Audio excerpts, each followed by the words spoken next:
We are eager to talk with you about anything that is important to you. You are getting the sense of law of attraction, yes? You get it, that you get what you think about, whether you want it or not?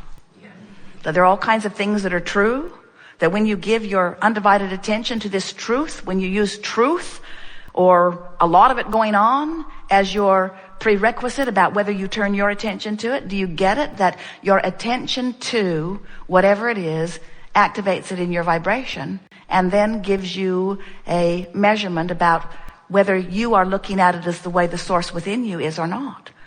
The art of allowing, which is what we are calling this law of attraction workshop, is about how to be in the state or how to practice the art of allowing myself to be who I really am, to allow myself to receive the fullness that life has brought me to allow myself alignment with source. That really is the ultimate being called home. In other words, we talked about how home in the physical sense sometimes can make you feel less good than you felt before you went there. And of course, it's not always the case, but mostly. But when you are called home to the source that is within you, it is always a clicking into place. It's always a feeling of relief. It's always a, yes, this is who I've become, and nothing less than this will do for me. So this law of attraction that you are hearing about and that you are beginning to notice in your experience all day, every day, says that whatever you've got active in your vibration is going to start pulling. But what people commonly misunderstand about law of attraction is that law of attraction is responding to all vibrations in the universe. It's what sorts out the vibrations. It's what makes your radio signals connect with each other in the way that they do. Although law of attraction, as it relates to you, is even far more sophisticated than that. So what we're saying to you is, you've got this vibration going on as you beat the drum of whatever you're giving your attention to now in your body. And you've got this vibration going on of who you really are, who the source within you, what your inner being is now thinking about. And what your inner being is thinking about is all that you've asked to be. So as law of attraction responds to both of those vibrational viewpoints, there is the potential of you being pulled apart if you're not in sync. You see how your guidance system works? The source within you has an opinion about everything. And when you deviate from that opinion, you feel discord. For example, source adores you. And when you're hard on your own case, you cause discord that you call guilt or self-blame or self-depreciation. In other words, when you are focused upon yourself in a negative way, you are performing the ultimate separation of self. That's why it feels so awful. When someone else holds you as their object of attention and they find fault with you, the reason that you often feel such defensiveness is as they turn their negative attention toward you, you turn your negative attention either toward yourself or toward them. And now you're using this experience as your excuse to not see this world through the eyes of source. And when you don't, you feel crummy every single time. It doesn't matter how valid your argument is against anything. When you push against unwanted things, you activate unwanted things in your vibration and they clash with your wanted things. This is a universe that's based upon law of attraction. It's an inclusion-based universe, which means you can't exclude anything. You cannot push anything away in an inclusion-based universe.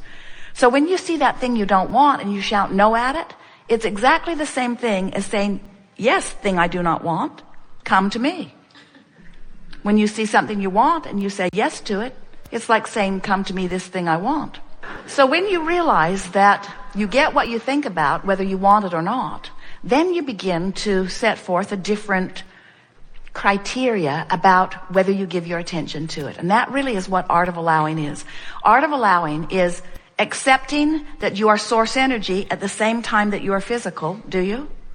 Art of allowing is acknowledging that that larger non-physical part of you is pulsing with the fullness of all that you have become and is holding this position of the best that you are. And it's not just the best that you are, it is the culmination of all that is. In other words, that which you are reaching for is harmony with the best synthesis of life that has been. Source, or what man often wants to call God, is in an eternal state of appreciation or becoming. And when you get into the flow of that, when you consciously turn your attention toward that beingness, and you care about your alignment with it, now your path is never confused. You never wonder what to do. You just know. You just know the thread to follow is the thread that feels good, not the thread that's written down, not the thread that's most popular, not the thread that's on CNN, not the thread that your family is speaking to you, not the thread that's on the online chat group necessarily. In other words, the thread that you're wanting to follow is the thread that feels like it has the most life in it. The thread that feels the friskiest, the thread that feels the happiest, the thread that feels the most interesting, the thread that feels the most exhilarating, the thread that feels the most life-giving. You know those people that when you're with them, they just breathe life into you? They're just tuned in, tapped in, turned on, and when you interact with them, you feel better for your interaction. That's the thread you want to follow. Good. We are eager to talk with you about anything that is important to you. Nothing is off limits. It will all unfold perfectly. Our desire as we chat with you from the hot seat is to prepare and shine a spotlight on a more obvious path for the purpose of luring you into alignment with who you are.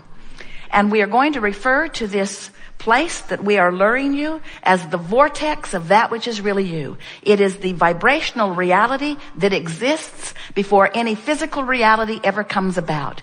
It is the reality that is the preface or the pre-paving of everything that you know. It is a reality that you can take to the bank. We are not kidding you. It is a reality that is real.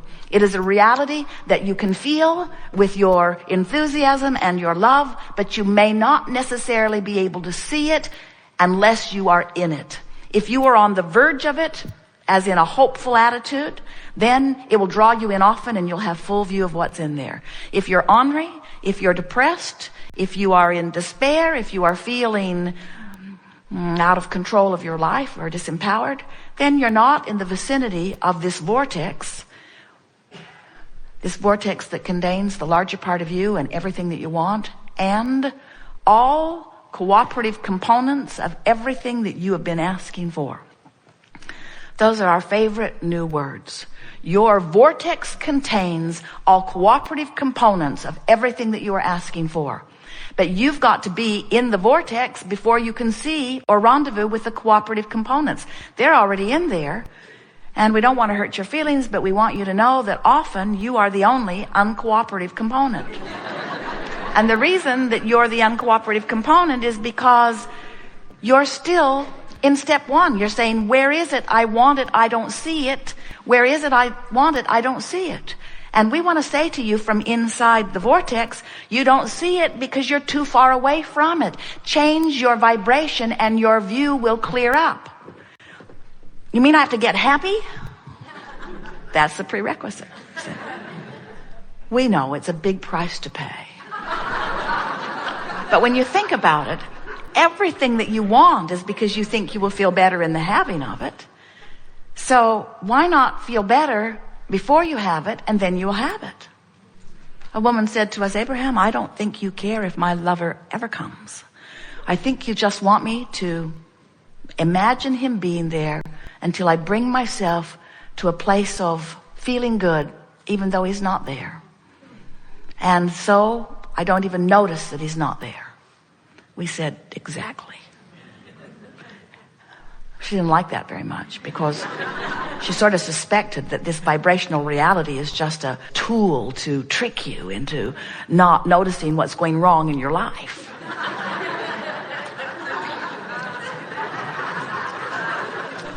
And then we explained to her that, yeah, that's a trick. But that it's a really good trick.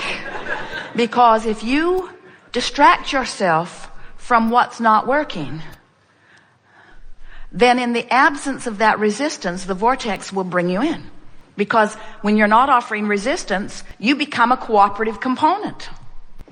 So you just have to stop doing that thing you do that makes you unhappy, and you'll be drawn right in to where all the clues, all the unfolding, all the rendezvous points, all the opportunities, all of the fun along your creative path, along your way to all of that. We have enjoyed this interaction more than words can convey. It is exhilarating to come together with you and feel the power and clarity of your being. And we want to compliment you on your patience and willingness to stay focused for hours on end on concepts that in many cases are new, while you allow yourself to feel the personal resonance that comes when you find the thought that is a vibrational match to what your inner being knows about the same subject.